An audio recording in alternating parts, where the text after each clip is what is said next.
Guys, good evening YouTube. Welcome to this first episode of the new season. Can we call this the first episode?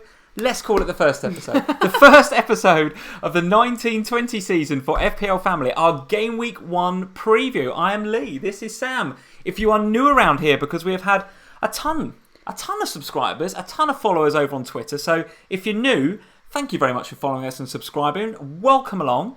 And yeah, this is FPL Family. We will do a live stream every single Sunday at this time, 8 PM, and we will be reacting to all of the football that we've seen over the weekend, all of the FPL action that we've had over that weekend, and of course, plenty to talk about today, Sam, with the Community Shield. So first of all, are you ready for the new season? How are you feeling about it?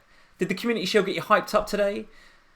Yeah, honestly. Good game, actually, wasn't it? Yeah. And decent. The Community Shield Day is one of my favourite football days of the calendar because it's almost like Christmas Eve. Like, it's that, it's that feeling, isn't it? It's like, you get to watch, it's always a good game of football, nearly always, because it's, you know, the champions and, you know, it's a team that they're decent, right? So you're going to get to watch some decent football. Knowing that once that game is done, yeah, FPL's back. Top game. I thought it was a really good game. Liverpool, not great first half, to be honest. Not great. It was a bit asleep on the goal, to be fair. But then second half, come out the traps, and I thought probably did enough to win the game. Maybe I'm biased. Who knows? For those of you that are new around here, you will see from my attire that I'm very red. I'm a Liverpool fan. As you can tell from my Scouse accent, I'm not a local Liverpool fan, but I'm a Liverpool fan. You not donning the Spurs outfit for this evening. I'm kind of flowery. So regular viewers will know I'm a Liverpool fan. Sam is a Spurs fan. And to give you an idea of our FPL history, we've been playing the game for something like 10 to 12 seasons each, right? I've played it for over 10 seasons, and you've played it for pretty much. Might be your 10th season. Could be. I think it might be my 11th. I think last year was my 10th. But either way, we've been playing the game for a very long time. We've been doing FPL Family for a couple of years. In the 2 years that we've been doing FPL Family, you've beaten me both seasons. And in the 8 years that preceded that, I think you might have beaten me once over 8 years. But in the 2 years that we've been doing FPL Family, and the regulars and the live stream will know this, you have come first, and I have been the owner of the not so coveted wooden spoon trophy from last year. So this, guys, is what it's all about. I've got to beat you this year. I don't want that. You have to have it. You cannot do the hat trick this year. It can't happen. And I said that at the beginning of last season that you can't do the hat trick, but genuinely. There's definitely got to be something on it this year. No. This is on it. This is it. This is shame. This is shame right here to win the wooden spoon trophy. Those of you that are new to FPL Family, this is our trophy that the loser has to have on their mantelpiece for. Well, the winner has to have it on the mantelpiece as well, in theory, because we live together. We live together, so it's sort of the same mantelpiece. But you know what I mean? It's the shame of having it, right? So that's our wooden spoon trophy. Before we get started into fixtures, we're going to be talking about Game Week 1 fixtures. Of course, we're going to be doing some pre-season predictions with you guys as well tonight. I'm going to be writing down how I think the season's going to go and what I think at the end of Game Week 38 is going to happen. You're going to be doing the same. And guys, we want to hear your predictions as well. Get into the polls. We've got some poll questions for you this evening. You've set it up officially this year. All organised, Sam. Last year, it was just whoever said it the most times in the chat won. It is all organised, Sam. Wow. We've got it all sorted out. The questions in the polls, guys. We've got questions about who you think is going to be champions. We've got questions about who you think is going to be relegated. Who you think is going to be the golden boot. And I want to hear your thoughts on the top FPL midfielder, top point scorer in midfield, and the top point scorer in attack as well amongst the forwards. So get into the polls, guys. Go check those out, and we will have a look at those at the end of the show. We're going to write them on a piece of card, and we are literally going to do what we did last year. But we won't share ours.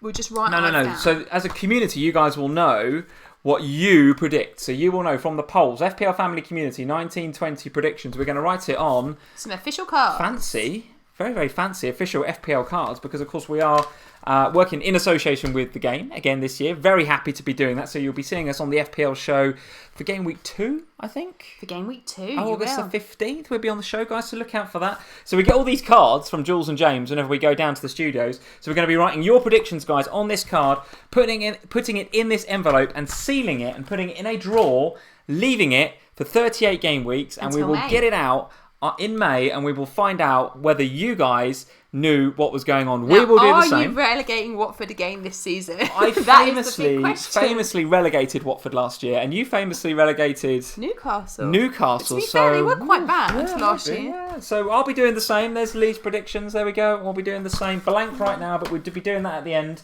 And we've got your predictions as well, which we'll be doing. Clearly wasn't trusted to write on my own envelope. No, I thought I'd do that for you. Just I'm helping out. We've also got some predictions from one of the community members, specifically when we did the meetup a few weeks ago. Kun Karam, who is a live stream regular and a Patreon supporter of ours, has got some predictions for the season. I've put them in that drawer. You don't need to get them out, but they are in that drawer. Well, I was just going to add them to ours. As we do our predictions, we will be putting Kun Karam's in there as well. There they are in a booking.com envelope. There we go. Kun Karam. Other booking services are available. Preseason predictions for Kun Karam's predictions. So all of you guys will have the chance to predict once you get into the polls and have a look at those questions in there. So, what do we need to do? We need to say hello to people. But before we do, guys, I want to just give a quick shout out to a website that you guys will, I'm sure all of you guys will know, Fantasy Football Scout. We went to the Scout Camp a few weeks ago, didn't we? And met up with all of the content creators. Andy from Let's Talk FPL was there, Nimfria was there, Jano, all of the YouTubers that we know and love, right? All of the podcasters as well, Tom and Nick from Who Got the Assist. All the scouts were there as well. Really, really great evening. Talking to all of the scouts about how the season's going to go, how the drafts are shaping up, what we think is going to happen, etc., etc. And a fair amount of gin and prosecco getting drunk as well, which was very, very, very, very enjoyable evening. So thank you to Fantasy Football Scout. Blame Andy for the amount of prosecco I drank. Yes, you should. Yes, absolutely. Jeff from Fantasy Football Scout and Andy from Fantasy Football Scout. Well, Jeff, to be fair to Jeff, helped me out. He drank some of it for me. Oh, did he? Okay, very good. Andy just bought loads of it. I think also shout out to Holly for her amazing anagrams abilities. Holly and I have brilliant anagram working out ability, which gets better apparently the more gin and prosecco we drink. The more you drink, the better you get at anagrams. That is the lesson that we took from Scout Camp. We haven't got a clue who's going to do well in FPL this year, and we'll find out that in the predictions later. But we do know that as you drink more, the anagrams get easier. So thank you to anybody from the Scouts that's listening, anybody, the content creators that's in tonight. Very nice to meet you, and we look forward to doing more of that as we go through the season. Definitely. So here we go, on to business. Let's say hello to a few people, Sam. Glasses on. Here we go. Ketan Barat is here. How are you doing, Ketan? He says, hello from South Africa. South Africa. Very nice to see you, Ketan. Joe Finley Batter is in. He says he was part of the five-a-side team in the FF Scout charity football match. So there was actually... That was the day after, wasn't it? It was, which we couldn't make, sadly. Not that either of us would be any good at that. Me marginally better than you. But I am absolute gold at five-a-side football. Really? No. No, absolute guff. But anyway, that would have been good fun to take part in that. But sadly, we couldn't. But Joe, hopefully you had a good time at the FF Scout charity football match. I heard it was very, very good indeed. Let's see who else is in. Oh, I've not done this for a while. I'm trying to toggle between windows, and it's not as easy as it used to be. Here we go. Micah McClatchy is here. Trinidad in the house. How are you doing, Micah? Very, very nice to see you. Welcome back. Micah was on many a live stream last year, so welcome back, Micah. Tom Gravgard is here. How are you doing, Tom? Mr. Finley Batter, we mentioned before, is in and moderating. We've got a new moderator as well this evening, Sam. I don't know if you noticed. I don't know if you noticed, but Mr. Josh Telling is a new moderator here on FPL Family. So thank you very much, Josh, for helping us out with the moderating. Some content as well this season, FPL Telling. He's also creating a lot of content. So get over to @FPL Telling. Is that his handle? That's yes, @FPL Telling. Where you can go and follow Josh over on Twitter. So go ahead and do that. Jeff Holt is here as well. Jeff, good evening. Evening to you, sir. Hope you are well in and moderating again. Crackerjack is back for another live stream. How are you doing, Crackerjack? That is with a K, not a P, as we said on the previous live stream. Lewis Lugston is here. How are you doing, Lewis? That is a new name. So, Lewis, good evening. Welcome to FPL Family. If you're new around here, make sure you hit that sub button, hit the little notify bell, and you will know every single time we are live on Sundays at 8 p.m. and indeed during the week, if we decide to go live during the week. Probably more videos during the week. Live streams on a Sunday this year, but see how it goes. Play it by ear. We might fancy the odd live stream during the week as well. You know what happens on FPL Family, guys. We don't plan. We just get on with it. As you all know, with our FPL show commitments this season, on a Thursday evening they are. So it's just a bit more difficult for us to guarantee we'll go live on a Thursday. Absolutely, yes, absolutely. Toxic Fusion is here. How are you doing, Toxic? Welcome back to the live stream. Steve Wynyard is here. How are you doing, Steve? Now, welcome. Steve, are we going to be friends this season? I think no. I think no. More good signings for Manchester United, though. Talking about Steve's team, I think Steve's Manchester United, isn't he? He is, yeah. Well, they've got Maguire. No, He's over got him yet. I saw his Range Rover pulling into Carrington this morning. Have I seen a signature on a piece of paper yet? Okay, that's still to be done. I think he's there. He's there. I don't think that... They've not announced him official, have they? All right. Tish Bryan is here. Hi from Kenya. Tish, how are you doing? Welcome. Wow, we're all over the place tonight. We're all over the place. Jamie Hobbs is here. Andrew Yee, Liam Healy. I've seen FPL Tips in as well. Tips, how are you doing? Good evening. Ketan Banjari and a whole host of you guys are in. Hi from Mexico, Gavin Doyle is saying. Hi from Mexico. That's a place I'd like to go. Love to go to Mexico. Yeah, I would, yeah. Organise that. That'd be absolutely sensational. There's our Twitter. I'll just book it tomorrow, shall I? Absolutely. Yeah. We're moving out, so we've got no money to go to Mexico. I'm trying to move out. So there is our Twitter on the left-hand side. If any of you guys aren't following us on Twitter already, head over there at FPLFamily over on Twitter, of course. And at FPLFamily over on Instagram, which has gone absolutely mental today. Loads of followers on the back of the Insta reaction that we did. The first ever Insta reaction to the Community Shield. So I just went to another part of the house where the kids couldn't be heard. Shot a little 30-second to 40-second video just on my thoughts on the Champions League, on the Community Shield from an FPL perspective, guys. So if you're on Instagram, go head over and follow Sam at FPLFamily over on Instagram. And every time we watch a live game... doesn't matter how bad it is or how good it is, we will do a quick 30 to 40 second, what do you call it, stories, isn't it? Instagram stories. A quick Instagram story with our FPL thoughts. Not necessarily on how the game went, because we'll kind of watch the game, it's fine. We'll get if you want to know how the game went and how the teams got on, then fine, you can watch the post-match, right? But if you want from an FPL angle, if you want to know what's going on from an FPL perspective, that's the place to be, at FPL Family over on Instagram. I've made a little highlight for them as well, so because the stories only stay live for 24 hours, so if you're a bit late to the party and you still want a bit of a catch-up, you'll find them in the highlights too. Absolutely. So Instagram... But you again on Friday night, won't it, after the Liverpool game? Yes, Liverpool again are kicking off on the 9th of August, of course, against Norwich. So obviously, I can't believe... I was just going to say, make sure you don't miss the deadline, guys. You guys know. You don't need me to say don't miss the deadline. God, it's absolutely savage. Generally speaking, the Insta reactions will be, if it's Liverpool, it'll be Lee. If it's Spurs, it'll be me, and we'll share out the others as we go through the season. And let's see how it goes, Sam. Yeah, let's see how it goes. Before we get stuck into drafts and fixtures, I want to have a look at the... what should we do first? Should we have a look at our drafts, or should we go bang into fixtures, or... Shall we? I'll tell you what we'll do first. Community Shield. Let's cover the Community Shield today, because... lots going on from an FPL perspective in that Community Shield. Tell me, first of all, players that stood out. I want to talk about the Trent thing in a minute as well, because I'll be honest with you, he has been absolutely locked in my team from the very first moment I did an auto-pick team, and then puts that straight away, first player in my team sheet, Trent. And I'll tell you what, after today... I'm having a wobble. I'm having a proper wobble, so we'll come to that a bit later. But give me a view on the players that stood out in that game. Okay, so I think for me, the first half, it was mostly Man City players that stood out for me. I think Liverpool started a bit more slowly, looked a bit more rusty than Man City did. But for me, Sterling and KDB, it was those two that really stood out for me in terms of their performance in that first half in particular. KDB was going on some insane runs and looked back to the KDB of a couple of seasons ago where he was just fantasy gold. And that...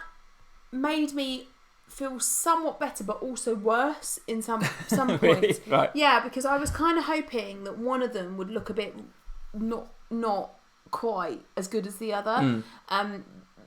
Because as you know, I've had KDB for all of pre-season actually, and I've always wanted to get Sterling, and it's a real struggle to justify spending that extra money on him. I think what was interesting was how Rodri, and he started Rodri, which I was kind of surprised about, but he started Rodri in that more kind of centre defensive midfield role. And I think it was Rushiel actually that tweeted just as I was coming on, really nice tweet, was saying that Rodri was doing the kind of Busquets role there that Pep employed in Barcelona. And Busquets at Barcelona, for those of you that remember the Pep era at Barcelona, he used to sit there, do all the donkey work, and let Iniesta and Xavi go and work their magic. Well, that's what it felt like today. Rodri was just sitting there, and he let KDB in particular go and work his magic. He was finding space in between the lines. He was penetrating that Liverpool back line, which is a difficult thing to do, by the way. A difficult thing to do. But he was finding all sorts of space. The intelligence of KDB's runs today were sensational, and he probably should have had more than he got. I mean, he got 2 points if it was an FPL game, right? But probably could have had an assist. Got into really threatening areas. At 9.5, do you still think that it's got to be him or Sterling, or can you find space for both? I can't find space for both because I want to have Kane and Salah as well. I think you can if you're happy to go with a lesser strike force. So if you were happy to go with the likes of Callum Wilson, Josh King, Jimenez, Yatta as your main strike force and not have an expensive striker, then I think you can do both. Interestingly, by the way, just seen a super chat from Steve. Thank you, Steve, for the super chat. Sterling, KDB and Salah all in my midfield. So he is going for the double in Man City in the middle there. That's like the holy trinity, that is for me at the moment, looking at the way pre-season has gone and looking at that game today. It was those three across the game that for me looked the most dangerous players on the pitch. But then you make a sacrifice because it's very difficult to have a premium option, right? You do. You have to make sacrifices somewhere. And for me, I'm still pondering. This is one of the areas that I'm still really pondering is the KDB Sterling thing, and I still don't really know what I'm doing because it's tough. I feel like whichever way I go, I'm going to miss out on points somewhere. So it's just working out whether, would I still feel this way if KDB had been fit all season last year? Is it just because we've had a very low scoring year from KDB because he didn't play a lot last season? Yeah. I feel the way that I do about it being a risk to have him over Sterling. Josh has the same as well. 100% Stevie says, my team currently has the same three mids. So they are looking pretty popular. To be honest, I think you're spot on with everything you've said about Man City. KDB looks good. Sterling, you get what you pay for, right? You do. You pay 12 million, you're going to get an FPL asset that is captainable most weeks. Just looks super dangerous every time he got in the box and on the ball. So no issue with having Sterling in my team whatsoever. What did you make of Zinchenko's performance? Do you think he's done enough there this afternoon to nail down that 5.5 slot at left back? It's really tough actually to talk about the City defence because it wasn't the City defence that we'll see in game week 1. We had the likes of Otamendi in there, we had Bravo playing in goal, so we weren't seeing. You think Laporte plays and Ederson plays game week 1? Laporte is apparently injured, some sort of injury. Otamendi was good today, I thought. But I don't think that is the. My point is that's not the City defence, is it? If he's got everybody fit, that's not the City defence. I noticed Pep came out after the game and said something about how Claudio Bravo was a brilliant second keeper. Yes. So even in his mind, he's thinking, Ederson's his number one. So Ederson owners, don't panic. No, and Ederson was on the bench today. Yeah. I think it's just to do with when he's come back, isn't it, more than anything else. I didn't. Of all of the guys that stood out for me in the back line for Man City today, though, it wasn't Zinchenko, it was Karl Walker for his amazing stop. Oh, what a clearance that was! That was incredible. And actually, I think Karl Walker is a potentially overlooked Man City defender because he's going to cost you more though, right? It's going to cost you 6. But he's cheaper than Laporte, a little bit more expensive than Zinchenko. Yeah. But he is that kind of middle guy that nobody's really talking about. Seems to want to look like Pep. More and more every day. Don't know what that's about. But I wasn't that impressed with the City defence, to be honest. Okay. And were you suitably impressed by the Liverpool defence? No, not really. Or was that a bit 6s and 7s as well? Yeah, the Liverpool defence for me was not like the Liverpool defence that I've seen over the last season. Last season, Liverpool were a tight ship. It was controlled out of the back, moving forwards. Whereas today, it was a little bit ropey at times, and there was a definite weakness down the Trent and Gomez side. Van Dijk and Robertson are what they are. They manned their positions and they bossed them. That's why there wasn't a lot of joy coming in from the Bernardo Silva stuff. But for me, Gomez and Trent, there looked like there was a bit of a weakness at that point. City definitely targeted that weakness. They definitely targeted that side of the defence as the side that they were going to get more joy from. And they did.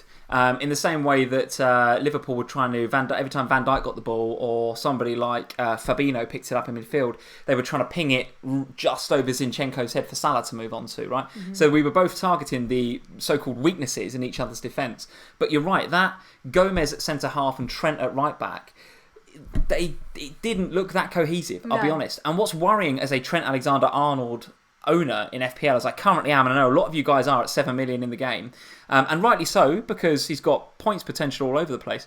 But actually, when he came off and Gomez went to right back and Matip came in at centre half along Van Dijk, didn't you think that the Liverpool defence, okay, we're in a different phase of the game, But the Liverpool defence looked a lot better, actually. Looked a lot more steady. The central partnership worked better for me. Matip and Yes. Van Dijk were a better central partnership than Gomez and Van Dijk were. And your thoughts on Trent, now that Klopp seems to be comfortable with potentially experimenting with Gomez at right back, would you be if you were a Trent owner, I don't know whether you are or not, but if you were a Trent owner, would you now be concerned? And if you were, would you take the less risky option and just switch it to Robertson? I'm on Robertson for that very reason. For that reason, I haven't had Trent all pre-season at all. I haven't even thought about having Trent. The only other Liverpool defender I've thought about having is Van Dijk, because for me, it's Robbo and Van Dijk that are the ever-presence in that Liverpool defence. Unless they're injured, they will play. But the other positions, the Matip, Gomez, Trent Alexander-Arnold, there is going to be some rotation in there. There must be. I still maintain that Trent, there's a lot of upside in terms of Trent. If you can hold your breath 5 minutes before deadline, every FPL deadline, and cross your fingers that Gomez doesn't get the nod at right back, then once you see Trent on that team sheet, and a lot of you guys are saying it, nice comment here by Scott Schrager, not every team can target that side like City did. Trent will be fine. So Scott's point, and I think I'm agreeing with this, is that City did exploit Trent and Gomez a little bit today, but not every side is going to be able to do that. But it's not that's the issue for me. Is it the rotation ability? Is it the potential? I'm going with the Liverpool defender because Liverpool will be defensively solid this year. So it's not the clean sheet thing that bothers me, because I've got Robertson for that very reason. What bothers me is, why would I take a risk? Robertson cannot be really rotated. Van Dijk will not be rotated. Trent can be rotated. Well, if he comes off on 59 minutes, it's going to irritate me. If he doesn't start, it's going to irritate me. The 59-minute sub will be very disappointing. FPL General will be very happy with his podcast called The 59th Minute, which is dedicated to those that get subbed off on 59 minutes. If you're not following at FPL General on Twitter, you absolutely should be. And yes, if Trent does happen to come a cropper on the 59th minute, on even the first occasion that happens, it's a mass exodus to Robertson, isn't it? Actually made a rule on the wrong one, because it was Matip that got the goal today anyway. So yeah, I don't think Matip is going to score too many goals. Van Dijk with the assist, so Van Dijk, calm as you like.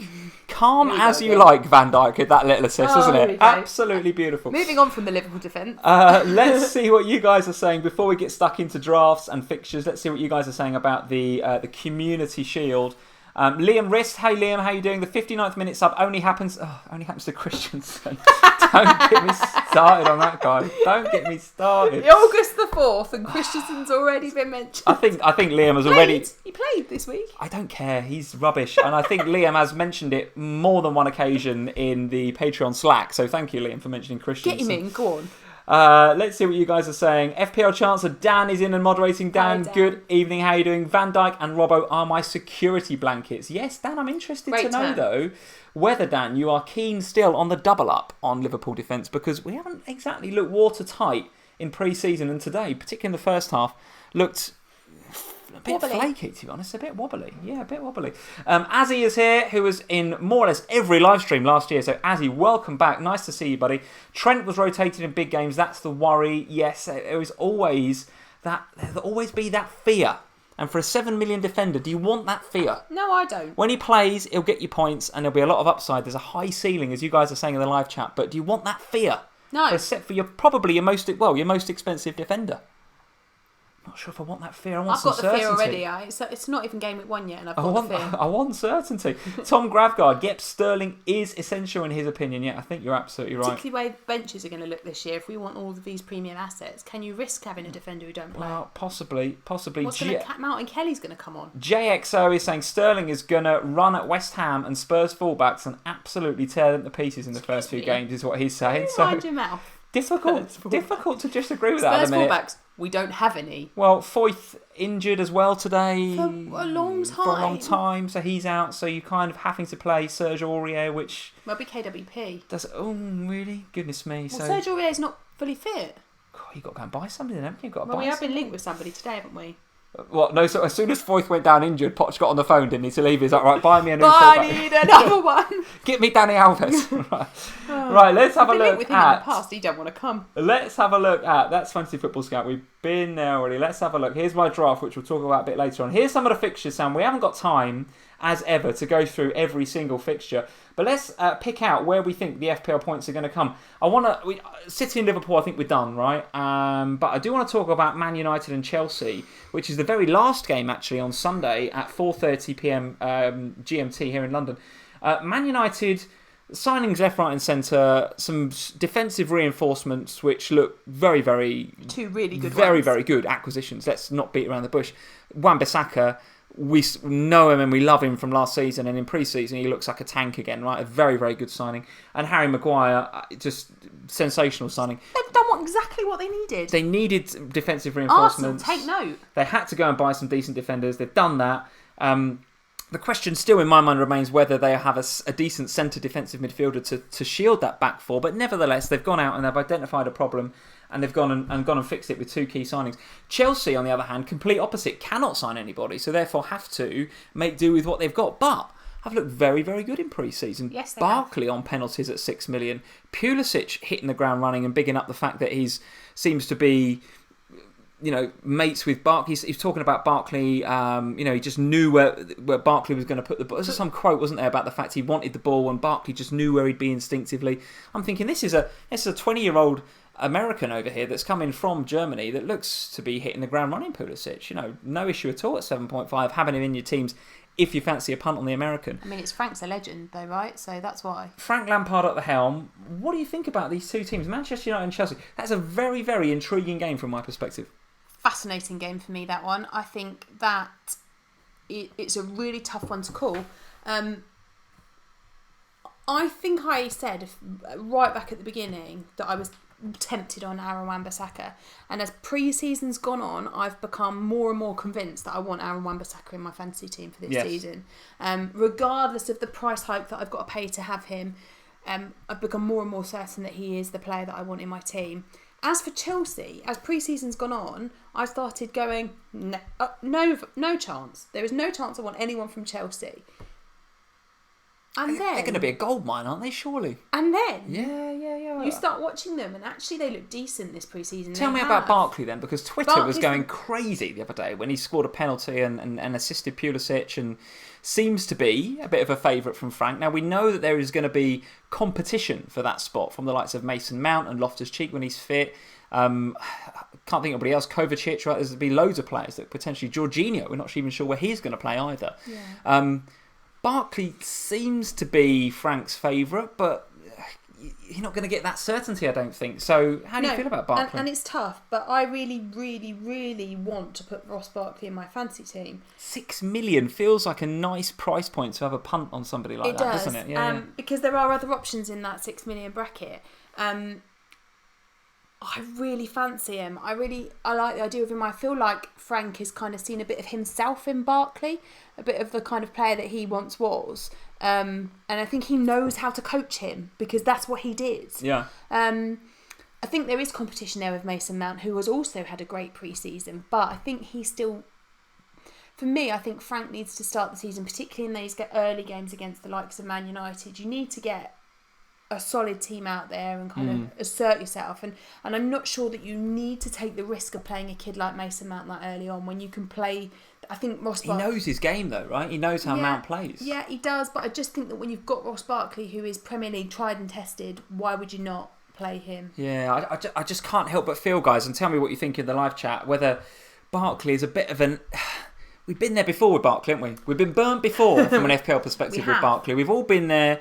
We've all been burnt. And I think because of that, I feel a bit reluctant, I'll be honest. But at 6 million, guys. The thing is... 6 million, that's cheap. The thing that I take heart with Chelsea is that none of these players are going to be very highly owned early on in the season, particularly because of that Manchester United game in Game Week 1. So for me... There is an absolute ability to wait and see with Chelsea. Let's get through Game Weeks 1 and 2. I think, like most, I'll be planning to roll transfer Game Week 1 to 2 so that I'll have 2 free transfers going into Game Week 3, which feels like the perfect moment to pick a Chelsea player. So for me, that's what I'll be doing. Cause early wildcarders will have their feelers out, let's say, for Chelsea, I would say, because... There will be some bargains there. Absolutely. We're not quite sure who they are yet, guys, but there will be bargains. Whether if it's Hudson-Odoi or... Well, Pulisic at 7.5, I don't know if you can call him a bargain, but from what I've seen on Twitter, and I see tips, FPL tips in the live chat saying Pulisic is going to be player of the year. I mean, there are a lot of Chelsea fans very excited about Pulisic. I still think he could be a bargain. I don't think 7.5 is expensive for the kind of player that he potentially can be in the game. I think he's only 7.5 because he's untested in the Premier League. Quite possibly.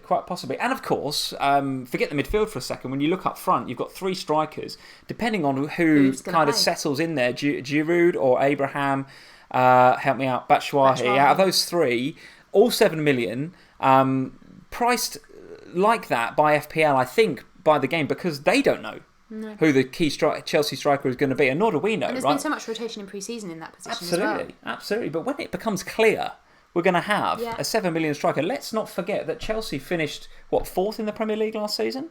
Yeah. So no, they finished 3rd. They came above us in the end. 3rd. Okay, so 3rd for Chelsea last season. So no mugs. Chelsea, no mugs. A very good side. They don't suddenly become bad just because they've lost Hazard, right? If I was going to take a bet on which Chelsea striker would play, I'd put my money on Abraham. Abraham, do you think? Yeah. I'm not sure myself. I think he's going to start with Giroud and then see how it goes. I'm not sure. Anyway, plenty to discuss when it comes to Manchester United and Chelsea, but that for me looks an intriguing tie. Previous to that fixture at 2 o'clock on the Sunday, we're going to be having Newcastle versus Arsenal at St James's Park. Now, it's a bloodbath, isn't it? I'm honestly not sure. I got a soft spot for Newcastle because I just think the fans are great.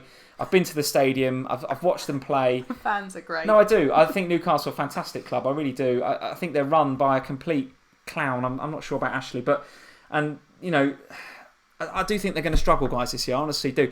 Whether it's going to be a bloodbath game week 1 against Arsenal, and now Arsenal do look in reasonable form actually pre-season. Aubameyang scored again tonight. There's just got goals everywhere that game. Arsenal have got now Pepe, of course, 9.5 in the game. 4th most expensive Premier League transfer ever, I think, after Lukaku, Pogba and Virgil van Dijk. So he is going to come with not just a big FPL price tag, but lots of expectation to do well in the Premier League.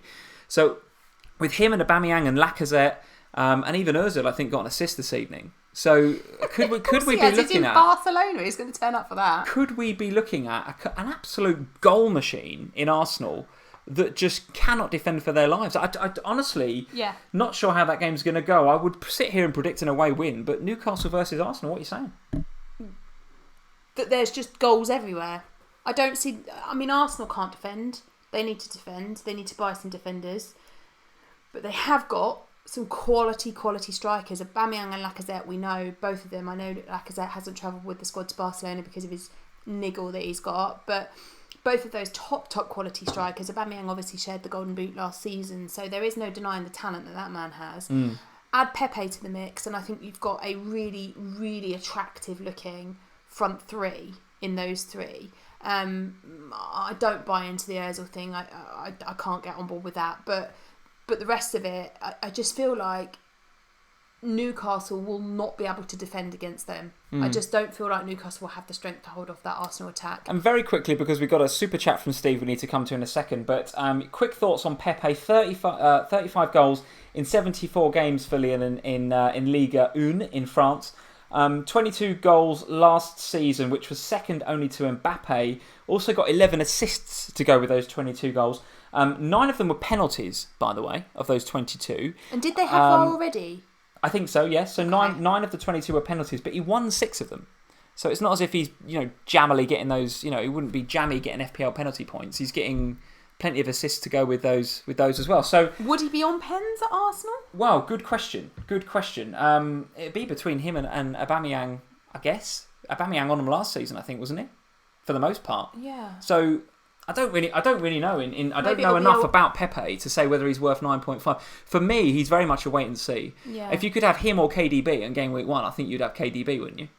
I will, yeah. Just for he's a known quantity. Absolutely, rather than Pepe, who, let's face it, he looks very, very exciting, and he was hunted down by a lot of top clubs. Yes, but players coming from France, tend to not bit slower. Hit the ground running in the Premier League. It's a different league, right? And also, hasn't travelled with the squad for this final game tonight, so it's only going to be Could training. He miss game week 1? It's only going to be training, isn't it? He's going to have had no match time with his new players, his new team, proper anyway. Josh is saying Aubameyang must be on pens. Yeah, I think you're probably right. So. And we had another comment unless they do a you win it, you take it thing. Football kid, Aubameyang is on pens. I think so, guys. I think so.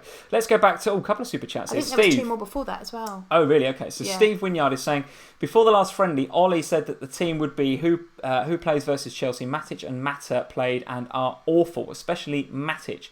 Avoid in capital letters from Manchester United fan Steve Wynyard there. Yes, Ollie did come out and say something to a journalist in an interview about the fact that the team that played against AC Milan was going to be there or thereabouts for his game week 1 team. So we've got a bit of a feel for who's going to play, but according to Steve, that is a team to be largely avoided with the likes of Matic protecting that back 4 there. I don't see that Maguire starts game week 1. Well, I don't know. He's done a whole pre-season, hasn't he? He has, to be fair. If he gets announced tomorrow, he's done a whole pre-season with Leicester. Okay. Azzy is saying, thank you for the super chat. Azzy, thoughts on going into the season without Siggy? So let's talk about Everton for a bit then, because Everton do require a bit of attention from us. They go away to Palace on game week 1, which on paper looks tough based on what we saw Palace last year. But we know they're not that great at home, and it's weird comments in the press from Hodgson. I don't know if you've seen this about... I don't even remember the exact comments, but he always seems to be making some excuses early before the season even started. Something about, we haven't got who we wanted in the transfer market. But they have still got Zaha. Yeah, but he's clearly... Zaha, do you think Zaha starts that game? Well, Zaha hasn't wanted to... No, because he's still on additional leave, isn't he, from the international stuff. Zaha will go. Where's he going to go? I actually feel sorry for him. Do I feel sorry for him? Yeah, I do, because he wanted to come to us. He wanted to go to Arsenal. Everton were linked as well? Yeah, the last 2 or 3 seasons he's been linked elsewhere. And for whatever reason, it doesn't ever get over the line. But he's also come out, hasn't he, Zaha, and said, I want to go. Yeah. I want to go, which he's given a lot of years' service to Palace, so you can't blame him for saying, I want to go. But now he's... a couple of seasons has still played, even though he wanted to leave. True, but he's now got that awkward moment where he walks back into the Crystal Palace training ground, and he does it every year. Every year it happens, and he walks back in and he goes, all right, I'm back. Come on, we'll go again. I'm not keen on Palace. I'm not going to talk too much about Palace. I think if you've got FPL assets from Palace in your team, well, I think you really have Martin Kelly just because he's cheap and plays. Yeah, possibly. And even then, Sacco might be coming back, so I'm not entirely convinced Kelly's a good option. But the question from Azzy was about Sigurdsson. Now, Everton, very busy place, Goodison Park over the last couple of weeks. A busy place. Their pre-season form, Sam, is nothing short of woeful, by the way. I was having a conversation with FPL Chancellor, with Dan on Twitter the other day, and we were basically just couldn't come up with enough bad words to say about Everton's pre-season. Another goalless draw the other day against some nondescript team. They don't look like a team that is ready to go and attack that first 10 fixtures. And by the way, their FPL fixtures, go and have a look at the tickers, guys. They're absolutely awesome. For the first, up until sort of Christmas almost. They've got some fantastic fixtures. But I don't know who I can trust in that Everton team right now. And Sigurdsson was in a previous draft of mine, that is true. Currently not in my draft, guys. Not in my draft. But Everton, tell me about them. What do you think? Not a lot at the moment, to be quite honest. They've got this new kid, Kane. How do you say his first name? Moise Keane. Moise Keane. Yeah. Moise. What is he in the game? Has he been priced, guys, in the game? I haven't seen his price. No, I don't think he's been priced yet. Is that going to make a difference? Well, it's going to make a difference in terms of he's better than Toussaint. So at least they've better got... than Calvert-Lewin? You think so, wouldn't you? You'd hope so. Well, I'd certainly hope so for the amount of money. I think for me, at least now they've got a target man, so that rules out this whole kind of like, where's Richarlison going? What formation are we playing nonsense that was going on last season, where they were just moving players around all over the place. Yeah.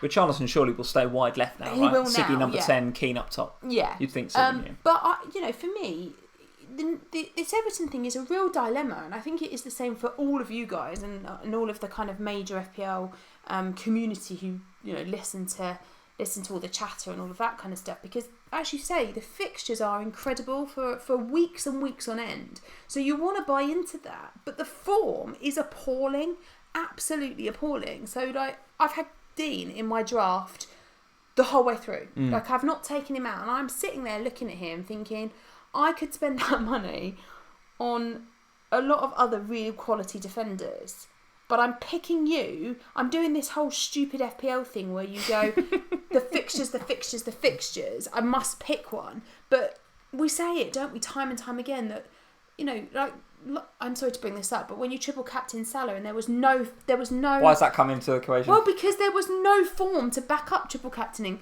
There was no form to back it up. But yeah, it was a good fixture, so it seemed the right thing to do. And I feel like that's the way we're going with Everton. You seem quite passionate about Everton. I hate Everton at the moment. You hate Everton. They've joined Edison. Well, listen, the one thing to say about, I think it's Moise, as Crackerjack is saying. Thank you, Crackerjack. Moise. Oh, not Moise, Keane. like Aaron. No, Moise Keane. Moise Keane, 19 years old, already 11 goals in 35 appearances in Serie A. So it's not as if he's a 19-year-old kid who's got no experience and doesn't know where the net is. This guy's got... I was going to say pedigree. He's only 19, so he can't have pedigree, but he comes with potential, real potential. And the one thing that was putting me off the likes of Lucas Digne and Sigurdsson was actually that they're so creative, these guys, and so particularly Digne created more chances than any other defender last year in FPL, as we know. But there was nobody to finish that off up top. Richarlison kind of looked a bit not sure about what he was doing in that position. Tosin, as you rightly say, was complete guff. And Calvert-Lewin he can pretty much head a ball, but that's about it. So they didn't really have anybody to finish off. So, of course, all these chances that Digne was creating, no one was finishing them off. So if Keane can hit the ground running, then all of a sudden Digne becomes a better option because he's got somebody up there that's actually going to finish those chances he creates. Sigurdsson, I think, is still a good option in his own right. It's just, do you want to see, well, I certainly do want to see, or would have liked to have seen, some pre-season form from Siggy, or indeed Richarlison. 8 million. There are some fantastic FPL options around 7.5 and indeed 7 and even 6.5 with the likes of Perez. Yeah. 8 million for Siggy, no, it's showing too much no money. form. It's too much money. Difficult, isn't it? It's too much money. I'm gonna say that with Everton, I think the fixtures are so nice for a long period of time that we don't have to be on Everton now. We can get on them in game week 2 or game week 3 and still benefit from those nice fixtures if they show some form, which at the moment they just aren't. Okay, all right. Well, there we go. You're very passionate about Everton. Let's see if you're as passionate about West Ham. Toxic Fusion, thank you for the super chat. He's saying West Ham, great pre-season, great attack. Yes, absolutely. They are looking very, very good indeed. And as I've tweeted a few times, I fancy West Ham to be a little bit, I'm not sure about dark horses, because I don't know whether they're going to sort of crack into the sort of top 6 or 8. I don't necessarily see that. I think it's going to be very, very, very strong league this year. But West Ham could upset a few teams this year, right? They've got Haller up front now, who I saw an assist for a goal yesterday, I think. I can't remember who even scored the goal, but it's a lovely hold-up play, beat the defender, cut it back, really, really nice. And we've mentioned before about the fact they've got Lanzini and Fornals and Arnautovic and Yarmolenko, got all these options now. Yep. As Toxic Fusion is saying, some really nice options. West Ham, your thoughts in general? Anybody in your FPL team from West Ham? I'm on board with West Ham. I'll totally buy into the West Ham thing. Lanzini, 3 in 3 pre-season. You've always been very keen on Lanzini. I love Lanzini. Price in FPL, 6.5? Yeah. Yes. Nicely priced. Back alongside Yarmolenko, and we talked last season about Lanzini, Yarmolenko, Felipe Anderson. When they were all fit, they were the dream partnership and they played beautifully together. Then they had the Yarmolenko injury, which kept him out for the majority of the season. Lanzini was in and out with injury, so it left Felipe Anderson, and his form was mixed, I'd say. But then it's going to be mixed, isn't he? We had the Arnautovic sagas going on all the time. We had injuries to his key partnerships. What we've seen pre-season is we've now got Haller as the main man up top, playing lovely in the games that he's played in, and looks like he could potentially be the real deal for West Ham. Behind him with then Yarmolenko, Lanzini, Felipe Anderson and Forlans, as you say, they are just looking like a really, really good fantasy option, and I think they will be really nice differential picks because hardly anyone's looking at West Ham when you look at the teams. And Rushil Joshi, thank you Rushil, he is saying Haller's a big striker in the box, could be left isolated if he doesn't get the service from Felipe Fornals and Yarmolenko. He will. And I think you're absolutely spot on with that. From the West Ham fans that I've spoken to, like Suj from Planet FPL, go and follow at is it Planet FPL or FPL Planet? At Planet FPL, pretty sure. Sorry, guys. At Planet FPL. Go and check out Suj and James over there in their podcast. Suj is a big West Ham fan. And when I met him, he did say to me, very, very excited about the new season at West Ham. But Haller could be the sort of player that gets isolated unless he's got the runners and the creativity around him. So for me, that suggests that all of the players that you've just mentioned need to get up and support. Which is fine. Until you play a likes of Man City. And it leaves all sorts of space for the likes of Sterling and KDB. But nobody, unless you're Spurs, who don't have any other way of playing the game, nobody goes all out against Man City, do they? So, yes. So, what will happen is, Haller will get isolated and City will win that game easily. But we're talking about one match out of a whole season. I don't buy into this Haller's going to get isolated thing when they're going to play Norwich and Sheffield United and all of those teams. He may get isolated against Liverpool because the defence is what they are. He might get against Man City because the defence is what it is. But we'll give him chances, crumbs. We will, because we like to give people chances. That's the way we play our football. So I don't think Haller gets isolated often enough that it's a problem. I think that first game, I think West Ham are going to see that as a bit of a free hit against City at home, game week 1. Let's just play how we want to play. Game week 2. Let's play how we want to play, and then if we get beat, we get beat. But let's just go and see how our new style, the new Pellegrini attack is going to go and attack City.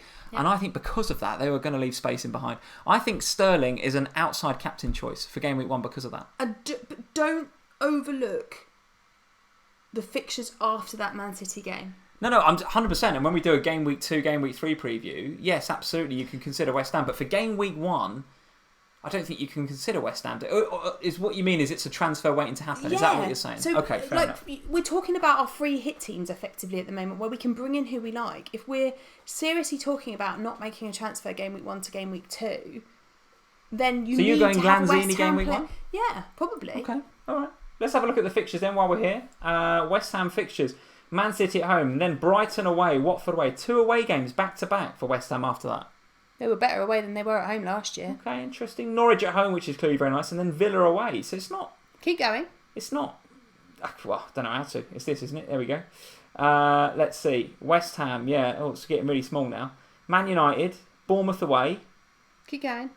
Well, that's 7 game weeks. I've played with wildcard by then. No, you haven't played with wildcard by then. Possibly. It's blue most of the way. So well, it might be, but just on paper, Man City, that's hard. Brighton away. There's only 2 games in there that's hard. Watford away and Villa away, that's difficult. No, it isn't. All right. They get chances against Watford and Villa. Listen, there's a reason I've got this and you haven't. And that reason is Lanzini, All game I'm week 1. saying is, I fancy West Ham this season to do there well. There we go. That's the answer to your question, Azzy. Sam is as passionate about Lanzini and West Ham as she is Everton. I do think you missed a couple of super chats earlier. Did I? Right, okay, so let's have a look back. Way before Steve's. Before Steve's? Yeah. Oh, wow, I'm going to have to be going right back, aren't I? Look at this. Keep going. I don't want to miss them because that's rude. Here we go. I'm not sure it'll even let me scroll back that far. Oh, goodness. It won't let me scroll back that far. What I will do, guys, is when I... tweet or something about them. When I rewatch these, I will copy and paste them into a tweet and I will answer them in the tweet. So sorry I missed those, guys, but I will do better. And spot those super chats as they come through. Because 4 came at once. Before we talk about drafts and preseason predictions, Sam, Spurs versus Villa, then let's talk about Spurs' triumph. The new DVD is coming out next weekend. The Audi Cup is in the trophy. You were absolutely delighted, buzzing when you won that trophy. It's a trophy. It's a trophy. I mean, at the end of the day. It's the Audi Cup. I don't care. Is there a trophy in the new cabinet? Audi Cup, Spurs is in the trophy. It's in the cabinet. Tell us in the live chat, guys, how many of you fancy Villa to cause an upset game week 1? For goodness sake. Come on then, talk us... We're trying to be as unbiased as you can. Give us a view on game week 1, Spurs versus Villa. I'm assuming Kane is still in your team and I'm assuming you're still captaining him. You would be assuming correctly. Very good, okay, very good. All right. But what I will say is that I really, really... Liam Riss says, next up it'll be the Asda Cup, then the Tesco Cup. I take all the cups. Liam, Spurs will literally take any trophy you can give them. If you want to set up the Asda Cup, we'll come and play in it. The Asda Cup. Who else would play in the Asda Cup? Everton probably would. I don't know. We'll ask about, see who's interested. I reckon Asda could get their own team around. Go on then, Spurs Villa. I've got to say, and I know that you will not agree with me, but kudos to Eric Lamela this pre-season. Oh, give over. Eric Lamela, Lucas Moura, absolutely blimmin' outstanding in pre-season, the pair of them. Okay. They've been absolutely ridiculous together. And with the news after today's game that Dele has injured his hamstring again. I did see that. Another hamstring for Dele Alli. Yeah, so made of glass, this guy. He's unreal. Poch said on Dele, he said, think minor injury, only a few weeks before he can be available again. But a few weeks is a lot. That's not minor. A few weeks well, because he said it on the back of the Foyth thing, where he said for sure it's a tough injury and for sure it's many weeks on Foyth. So tell me this then. My view on Moura, who is currently in my draft for game week 1. Keep him. I was thinking of, maybe that's a transfer waiting to happen with Son coming back. Anymore. You think he's a goer now with Dele Alli out? Yeah, because if Dele's out, Dele's hamstring is never just 2 weeks. It's always, it's 2 weeks. Oh, now it's 2 more weeks. It's never just 2 weeks. So for me, that makes Lucas Moura absolutely nailed on for at least probably the first 3 game weeks. And by that point, you're going to have your extra transfers anyway. I just got to read this out from FPL Prince. Good evening, FPL Prince. I used to love Sam from FPLFamily until she hated Everton. Even the Liverpool fan isn't this bad. Oh, look, I don't hate Everton generally. It's the form. I really want to have an Everton player. The fixtures are so good, but why can't they be in form? The guys in the live chat are Team Lee this year. I can tell. There is a will for me to break my duck. I'll give that till game week 2. There is a will for me to break my duck. I can feel the live chat getting behind me. # Team Lee. No, that'll last till game week 2 when they realise you're still rubbish. So going back to Lucas Moura, yes, good pick. I think he is a really, really good pick now because we are in a position where obviously Son's out for the first 2 game weeks, Dele's injured, Christian Eriksen looks like he's... Is he staying or what? No one wants him, but bless him, his head is not in the game anymore. There's a poll out on the Spurs forums at the moment, the main Spurs Coys News one. 62% when I checked it earlier want Eriksen to leave this summer on the basis that the kid look, I mean we all love Christian Eriksen, but the guy's head's not there anymore, and when the head's gone, go. I mean he's missed 2 penalties in a week. I don't think he plays not as well as he did before anyway. So for me, Lucas Moura and Lamela I think become really good fantasy options, as is KWP because he's pretty much our only wing back. Alright, okay, so from an FPL perspective the key picks are Moura as a kind of budget-friendly pick in midfield. Obviously, Kane's a pick up top. Yeah. Budget-friendly KWP, Mr... What's his first name? Karl Walker Peters, isn't it? Oh, yeah. How can I forget that? Karl Walker Peters. Yeah. Karl Walker Peters at the back becomes, with Foyth's injury... And Aurier's not ready for game week 1. Pretty much your only right back. He's kind of got to play, hasn't he? Yeah, and Danny Rose is the only left back because... Davis is only just returning from his operation that he had pre-season. Okay. So it's looking like it's going to be... today we played 3. Yeah, so we played so many different formations today. It was ridiculous. It's a fluid formation, but it's very fluid. I think it will be Toby and Jan, probably Sanchez as well. Who's your goalkeeper for this year? Well, he fancies Gazaniga, I think, a little bit. Well, no, but let's be fair. Gazaniga's played pre-season because Hugo had tonsillitis, so he missed the whole of the Asia tour. He had to come home. But Gazaniga... I like Gazaniga. Good goalkeeper. The kid stood up and said, hello, I don't want to be second anymore. I fancy playing. And has been really good. So there might be some rotation in the keeper positions, which is why Hugo's not in my team anymore. All right. Enough about Spurs. Enough about the Audi Cup champions. Let's move on to Villa and let's talk about a favourite of yours. I want to know if he's in your team, Sam. A brace for McGinn today at Aston Villa. In your team at 5.5. Yeah, I've had him for about... You got him in? Yeah, I've had him now for about 3 weeks. Can see that. I really like him. I wrote down some stuff about him a few weeks back. Who did he score? A couple of weeks ago scored an absolute perler as a worldie goal. We got jinked into the box and left the defender for dead, squeezed it in a tight angle. Absolutely sensational. Yeah, so I wrote down some stuff about him a few weeks ago when I was doing a bit of research for something else. And yeah, I mean... The guy's got some serious techers, and he's really, really differential category. So after Spurs, they've got some nice-ish run of fixtures. They've got Bournemouth, it's a tough game, of course, but then Everton, well, let's see where they are. Palace, well, let's see where they are. And then they've got West Ham. 7 goals and 9 assists last season. 40 shots inside the penalty box he had last season, which is more than the likes of Grealish and Tammy Abraham had for them. Okay, Steve Wynyard, nice super chat there. Villa attacker and Burnley defender rotation. So we have on previous live streams and on Twitter and Instagram talked about how Villa fixtures kind of rotate kind of nicely with Burnley, as Steve is saying in his super chat. If you were going to go with McGinn in midfield, could you pair McGinn with a Burnley defender or even a Burnley attacker, although there's not really many there that you'd want to rotate, but maybe a Burnley defender like maybe Tarkowski, or if Tarkowski leaves as he's being muted to go to Leicester City now that Maguire's gone, maybe even Ben Gibson at 4.0. Could McGinn and Gibson stroke Tarkowski stroke another Burnley defender be a nice rotation for you there? Yeah, absolutely. Could be, right? I mean, I'm actually going to agree with Steve. Who'd have thought it? But I think that's... McGinn, for me, has become literally locked in my team. I mean, how ridiculous is this?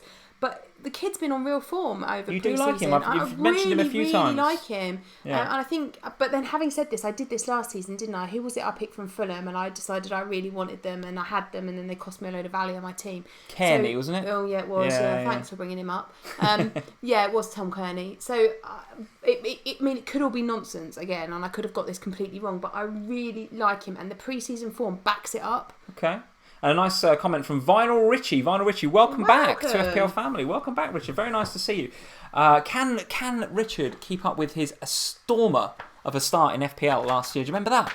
Yeah, it was ridiculous, wasn't it? Up in the sort of, I could win this sort of territory, wasn't it? Yeah, absolutely. You should have worshipped him. Absolutely sensational. Pressure's on, Richard. Pressure's on. Yeah. Gilbert, he's saying 4.5 million defender from Villa being talked up by their fans. Yes, nice pick. Nice pick. Mark O'Leary is also saying Gilbert's a card magnet. I haven't seen that. I'll take your word for that, Mark. If he is, he is. But at 4.0, do we care? But at 4.5, if he's getting forward 4. a little bit, which it feels like he is, then yes, could be a nice pick, Vinyl Richie. Thank you very much. Ash Brown, welcome Ash. He's saying Sam Ree McGinn in my team too. 100% he's in there. He's in. McGinn looks to be the favoured pick over the 0.5 more expensive Grealish, actually. Grealish is, I think, going to be a good pick as well. But if McGinn gets you just as good of FPL returns at 0.5 less, then McGinn's is the one, right? Looks like from pre-seasons and his, from the last season in the Championship, looks like McGinn will outperform Grealish this season. Okay, very good. All right, well, let's have a look at our drafts then before we talk about pre-season predictions. Here is my draft as it stands, guys. Do I need to do that in a... Maybe if I do the my team, it might look a bit better, actually. No, marginally. Let's go back to transfers.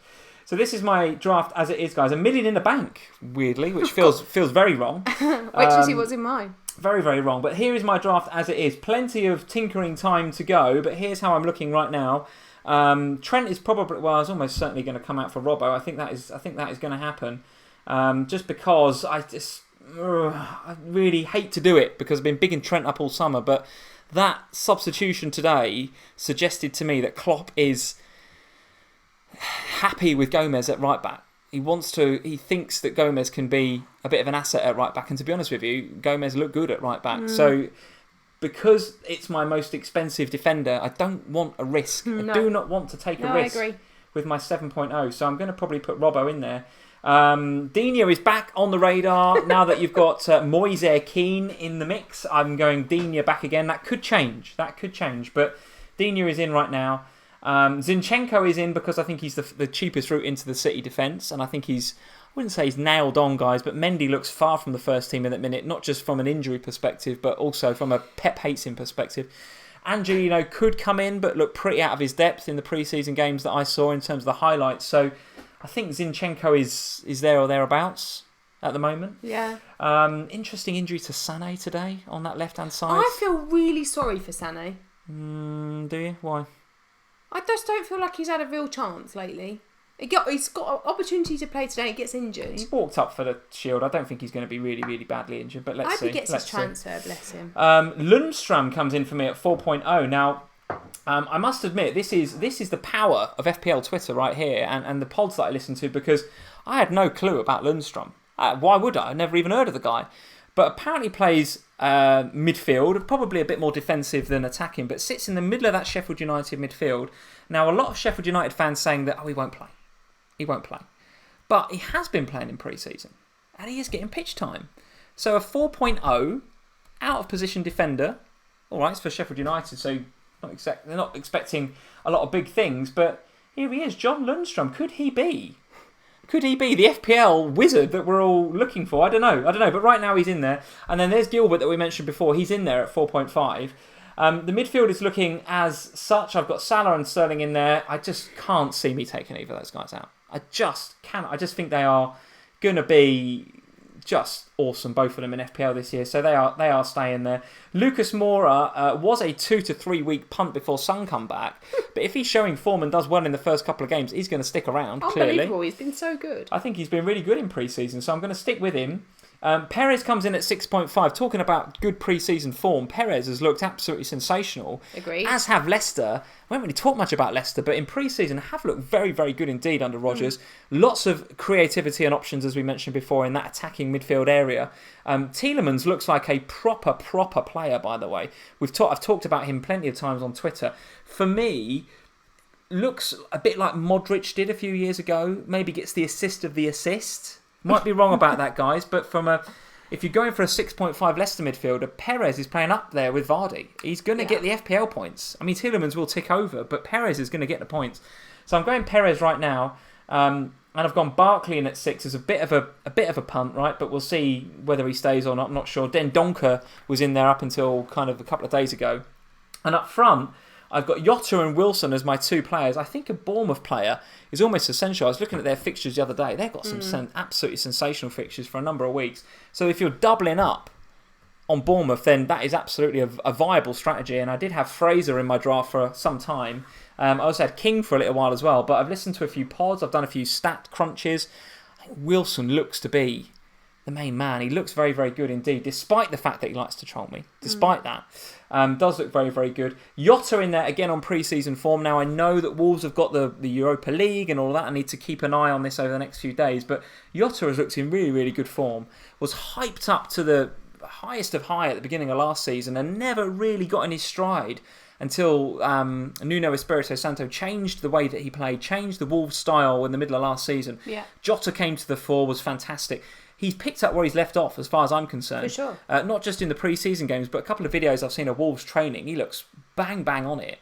So I'm backing Yotta to do well at 6.5. And at 6.5, I think there's some other nice forward options. So if he doesn't do well in the first couple of games, it's an easy swap to somebody else. And Greenwood is in there just because he's a bit of 4.5 fodder, frankly. But I know that Solskjaer's been talking him up. Maybe he gets some game time, I don't know. But in reality, I'm burning that slot. So there it is, guys. There it is right now. Barkley could become Den Donker. That gives me a bit more money in the bank. Then I can invest that maybe in the back or up front. But right now, I feel like I've got quite a balanced team. I didn't like my team. I didn't like it when I had Lundstrom, Den Donker and Greenwood on the bench. I didn't like that. Felt very uncomfortable about maybe Zinchenko not playing. I felt very uncomfortable about Moura maybe getting benched or something. And that just leaves me so exposed. So having a bit more balance there, having 2, Greenwood and Lundstrom probably not going to play, but I've got, either Gilbert or Barkley to come in. I feel a bit more comfortable doing that. Yeah. That's how I feel. So that's my draft as it is. How is yours much different to that? I don't know if I can bring it up on screen. Have you done one on Instagram recently? No. No, okay. Well, talk us through it then. So those of you that are patrons will have seen my Ohana pod the other day. Over on Patreon site, which was about goalkeepers. And I, as you all know, last time you saw my draft, I had Lloris in goal, but I felt quite uneasy about the Lloris thing for a couple of reasons. Firstly, because as a Spurs fan, my Gasinga has been so good pre-season. I do have a slight concern that there might be a little bit of rotation there with goalkeepers, which we've never seen at Spurs before. But yes. Poch does seem to really like him. But also, I wanted to save a bit of money. And when Henderson signed his contract to go back out on loan again this season, I was like, right, okay, so I'm going rotating keepers with Henderson and Heaton at the moment. That might change. It could be Heaton and Pope because their fixtures are slightly nicer together. Yes. There's that Burnley and Villa rotation we spoke about again, before, yeah. But I do like the Henderson pick, so we'll see. Promising young keeper, but not expecting Sheffield United to keep many clean sheets. No, but I just think that Spurs don't keep that many clean sheets either. So why spend the extra money on a keeper? I'm in that camp at the moment. I think you either go real premium with the likes of Alisson and Ederson, or you go rotating 4.5. So currently rotating 4.5s. Robertson, was my first pick and will be there all season unless he gets injured. Okay. Dino the same as you. Robertson the same as you now have. I've also got Lundstrom as well. Double Sheffield United defence. At the moment, yeah. Outrageous. Outrageous behaviour. And at the moment I've got Martin Kelly because I've got 3.5 million in the bank while I ponder KDB to Sterling. You've got 2 4.0s at the back. You have at the moment while I ponder. Never mind the big 5 at the back strategy, guys. Sam says 2 4.0s is the way to go. I'm playing 3 at the back and the other 2 will be benched all season. That's how I'm playing the game this year. Really? So a lot of managers would disagree with you there, but it's 3 your defenders. game. You look at the top 10%. You look at the top 1% from last season. Those managers played 3 at the back, 3 heavy hitters, and everything else up top. So that's where I am. It's a viable strategy. That may change because I'm starting to feel more comfortable about picking KDB. So where we are. Right. Salah, KDB, and McGinn, as we've already talked about, they are in my team. De Bruyne could become Sterling. I've got the money for it, but let's see. Yeah. Perez, I'm going with. I think he's a great fantasy pick. Yes, I do. And then I've got the ever present in most FPL teams, Dendoncker, just cluttering up some space. I think he's a very, very viable 5th midfielder. If your strategy is to play 4 midfielders, Dendoncker at 4.5, he plays for Wolves, he's going to get minutes, might even bag you the odd FPL return. You never know. Just a couple of goals last season, perfect. But even if I go with Sterling over KDB, I've still got $1 million, so I could go $1 million up for Dendoncker. Let's see how I feel about that. So currently no Sterling in your draft, you've gone KDB. No, I've got KDB at the moment. Interesting. And then I've obviously got the main man, the myth, the legend that is Harry Kane, leading my team up top with Shay Adams from Southampton.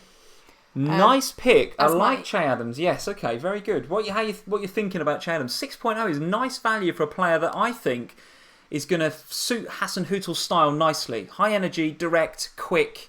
When Southampton inevitably win the ball high up the pitch, which is what Hasenhüttl's going to be all about in a sort of Klopp style way. Yeah. He's going to attack with pace, isn't he? Yeah, so I was just looking at my notes. I wasn't ignoring you. So he has scored after 6 minutes in his debut. He scored against... He likes to score quickly in games, doesn't he? So he scored after 6 minutes in their 3-1 win over Feyenoord. Scored after 2 minutes versus Altrincham. That was his debut game.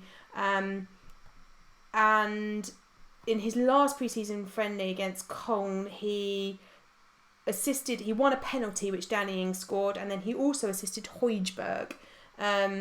You're at risk here of stealing your own thunder from a video, guys, that we'll be putting out next week. So look out for this. Next Tuesday or Wednesday, we'll be talking about some of the new boys in the Premier League. We've picked about 5 or 6 of the new boys. So these are not players that have moved from one Premier League club to another. These are brand new to the Premier League players. Che Adams is one of those picks that we discuss in a little bit more detail. So don't steal your thunder. We've got plenty to talk about on that video, but I like him as a pick. But like McGinn, the pre-season form is there. So these two blokes, whilst they're not necessarily obvious fantasy picks, they are the complete opposite of Everton. So the fixtures aren't necessarily there, but the form is. And I'm going with form over fixtures for me. Okay, FPL Chancellor Dan is saying, I think Adams will be Saints' top scorer, but that won't be more than 10 to 12 goals. So he's not expecting Saints to have... But as a second at 6, that's all right, isn't it? I'll take 10 to 12 goals from my 6 million. I kind of agree with Dan there. I don't know whether the Saints have got... Danny Ings is not really a sort of 20-goal-a-season striker, is he? I mean, well, don't forget about Long. Yeah, otherwise Liam will... We can easily forget about Long. Well, no, don't say that. Liam will get angry. Well, yes, I did absolutely see that in the Slack earlier. But I agree with Dan. I think the goals are going to be shared around, and Che Adams at 6.0... He's got assists in him too, though. We've seen that pre-season. Why not? He's going to get in and around the box. He's going to get tripped because he's that sort of player, isn't he? He's sort of a tricky, nice bar penalties. Quick. Yeah, he's going to get loads of pens, I think. I like him. 6.0, keep an eye on that, guys. And then I've got Greenwood as well. But again, with all this money I've got in the bank, if I do decide to stick with KDB over Sterling, those weaker players or those weaker areas of my team can be upgraded. So let's see. So you've got a couple of 4.0s. You've got Dendoncker and Greenwood. Yeah. You've got to play at least one of them every week. Yeah, Dendoncker probably. Goodness me, all right. I bet get spending that money in the bank. But that's what I'm saying is that even if I upgrade the KDB to Sterling, I've still got $1 million to take Dendoncker up. So I've still got time and space. Okay, very good. All right, let's do pre-season predictions, guys. The way we are going to do this is... do you want me to write down the chat ones while you read them out from the polls? Let's do that. You can be scribe for me, dear. Yeah, if you do that... Dear? Yes. I aged. There we go. FPL Family, community. Guys, if you're not in the polls yet... Get in the polls right now. Go and answer the questions in there. We want to hear from you as to who are going to be, well, you'll see the questions in the polls, but who's going to be champions, relegated, top FPL mid, top FPL striker. This is the FPL family communities. And by the way, Sam, 501 people watching right now. So 500 of you can get in the polls. Have a look at those questions and we will put them in this envelope. And at the end of the season, game week 38, when we do our season finale in May next year, 2020, we will open this envelope and we will find out whether you guys know what you're talking about. So let's have a look at the polls. I think they were more right than we were last season. Well, that is not difficult, is it? Let's face it. That is not difficult. So we need to get into the polls. And I've had all summer to figure out how I do this on my laptop and I still haven't. So I'm going to go into the polls on my phone. Oh, the little eye's not working, Sam. Why is the little eye not working? Oh, here we go. Right. Got panic then for a minute. I got a sweat on. Literally, would not be a family stream if the technology didn't go wrong. Guys, you guys are saying the champions. Now, we actually have to vote in this. Well, hang on. Although it has just occurred to me that should we not be influenced by them, should we do ours first? That is a nice point.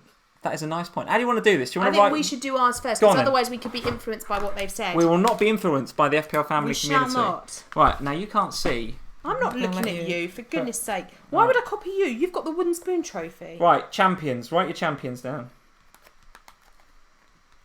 Champions. And these, I don't want the guys to see even my pen strokes as to what I'm writing.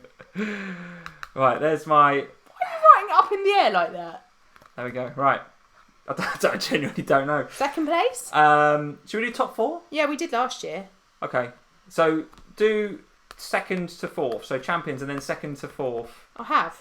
Okay. Yeah. Okay. 1, 2. I'm going to go... Oh my goodness, come on. No, I'm there. Right. Relegated. Are we putting them in order? Like yes. 18, 19, 20? Yeah, 18th. Okay. I really want to... Could really regret this in game week 38. Right, there we go. And I've got my... Who's gonna be bottom of the pile? Ooh. Absolute bottom. I've done it there again. We go. Relegated another one. Sorry to that team that I've just relegated. Bottom of the pile. Right, I want to know golden boot, Sam. Oh, obviously. Golden boot. Guys, if you've not done the polls yet, get in the polls. We're going to be finding out who you think... I can't even spell boot. I've put 2 T's on it. We're going to be finding out who you think are going to get all of these awards at the end of the season. I'm going to look like such an idiot at the end of the season when I can't spell boot. What are we going to say? Who are we going to say? Oh, just make a decision, man. I've gone. Right. Top FPL point scorer, full stop. Oh, the whole game? Any position. No, actually, let's say top FPL mid. Do mid first. Right, done that. Now top FPL striker. I haven't done my mid yet. Oh, hurry up, make a decision. I've done it. Top FPL striker. And then, actually, I was going to say, out of the 2, who do you think is going to be the top FPL asset? But why don't we should do defender as well, because at the end of the day, somebody could come completely out of left field, out of defence. Top FPL defender. Let's go.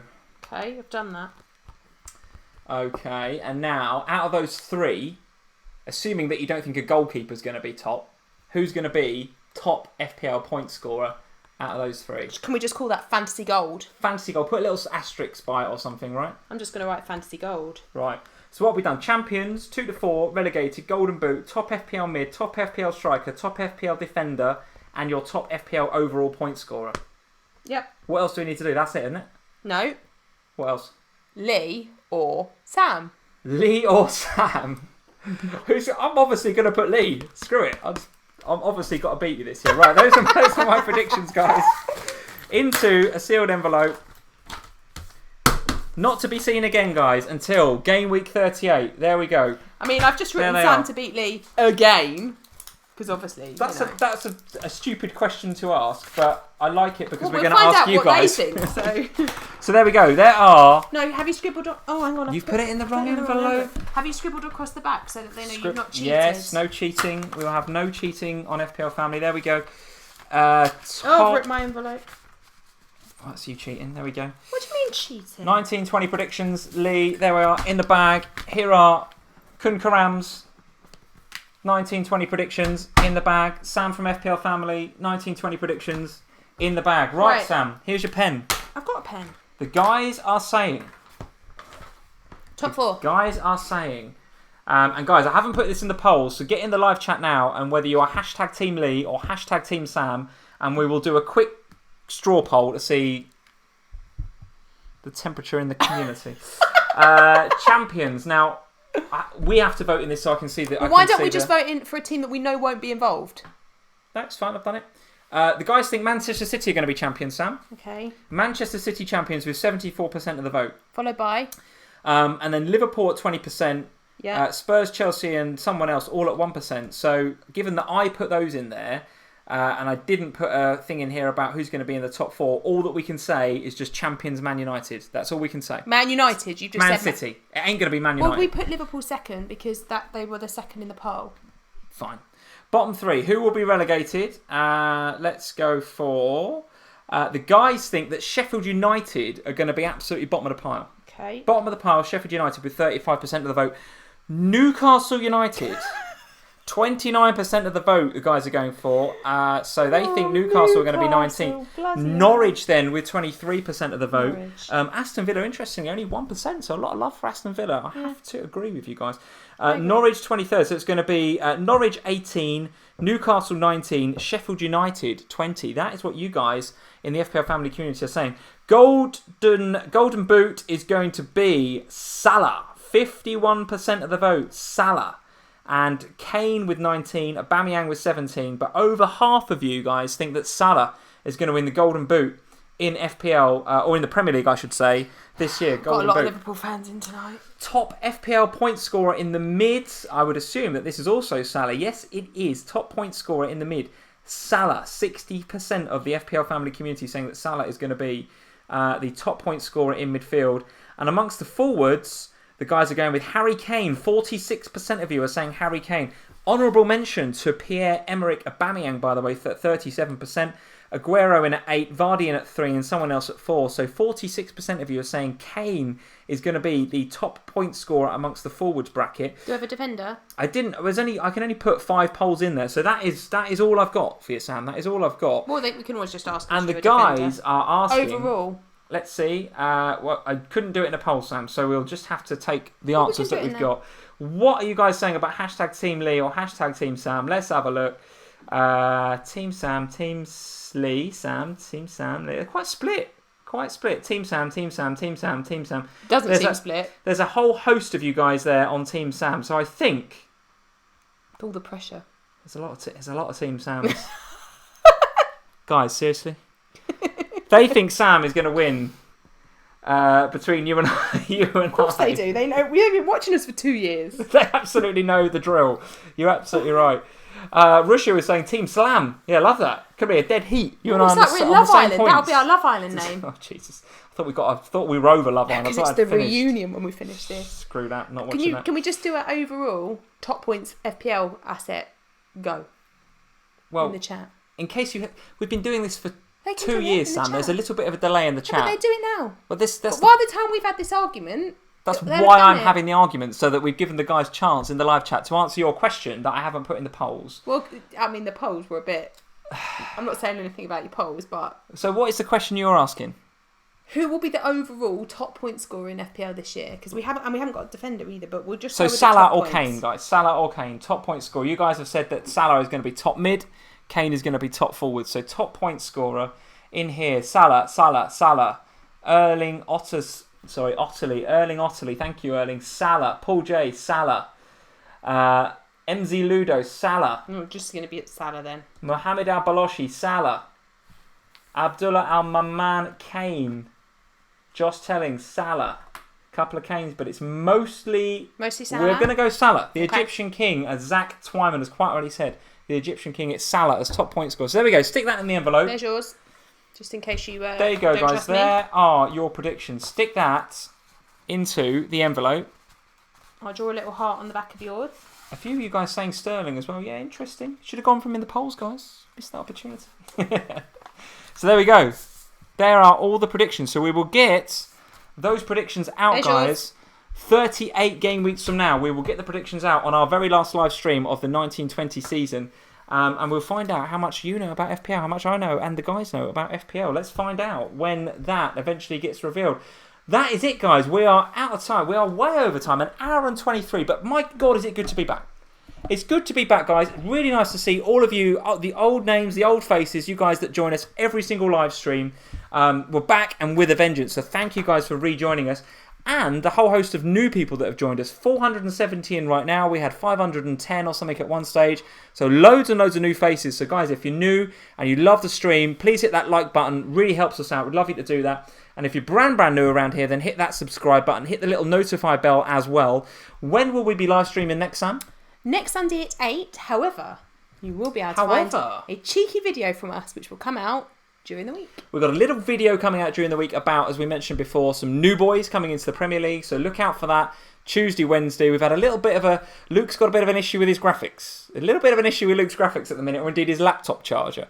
So we're trying to help him out with that. He's trying to sort that out. The community and laptop chargers. Something about laptop chargers in the community that just doesn't go well, guys. I'm not sure what's happening there. But hopefully Luke gets his laptop charger sorted out and we have some nice graphics ready for the video midweek.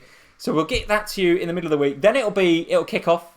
On your birthday? On my birthday, Friday the 9th, Liverpool-Norwich. We've got a whole host of fixtures Saturday and Sunday. Sunday night, 8 p.m. on the 11th of August, we'll be live streaming again, reacting to all of game week 1. And I think it's going to be epic. It's going to go off this year. I think it's going to be epic. And then the following week, we're on the FPL show. So in case you're throw that bit of paper across the room. In case you're not sick of us, the sight of us, by the time the FPL show rolls around, that is when it's going to be. Oh, nice little catch up with James and Jules. What more could you want? It's going to be sensational, guys. So thank you for joining us tonight, guys. Hit that like button before you go. Subscribe, notify, like, share, subscribe, all that good stuff. At FPL Family on Twitter. At FPL Family on Instagram. Go check out the Insta Facebook. reaction. I've been posting on Facebook. All right, Facebook. Is that a thing this year? Yes, I've been posting on guys. It. We're doing it. For goodness sake, please go and do the Facebook just so you can make Sam happy. At FPL Family on all your favourite social media. And we will see you this time next week, Sunday, 8 p.m. for our reaction to Game Week 1. It's all kicking off. See you then. Cheers. Green arrows, everyone.